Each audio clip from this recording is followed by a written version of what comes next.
Hello বন্ধুরা, দেখো আমি শেষমেশ বেরিয়েই পড়লাম এদিকে পুজোর বাজার করতে। এইদিকে দেখো লাইন পার হয়ে গেছি, গিয়ে একদম কিন্তু আমরা চলে যাব পুরো শ্রীনিকেতনের সামনে। তো এই যে জলের বোতলটা নিয়ে নিয়েছি, গরমের মধ্যে কিন্তু জলের বোতল না নিলে একদম চলবে না। আর এই দেখো শ্রীনিকেতন প্রত্যেক বছর পুজোয় কিন্তু সুন্দর করে সাজে। আর এইটা কিসের ব্যানার ছিল বলো তো?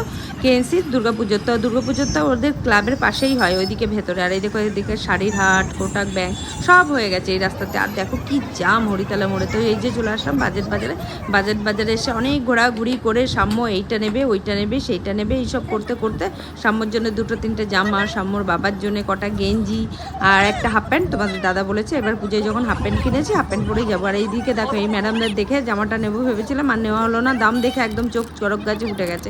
তারপরে সাম্যকে নিয়ে এখানে বসে ট্রেন দেখতে দেখতে একটা এগরোল খেয়ে নিলাম, নিয়ে রাতের ডিনারটা এখানেই কমপ্লিট করলাম। রাতে গিয়ে আর কিচ্ছু করবো না, সাম্যর জন্য দুটো ভাত আছে, ও খেয়ে নেবে। তো আজকের মতন ব্লগটা এখানেই শেষ করলাম। চলো টাটা, পরে আবার আসবো নতুন একটা ব্লগ নিয়ে।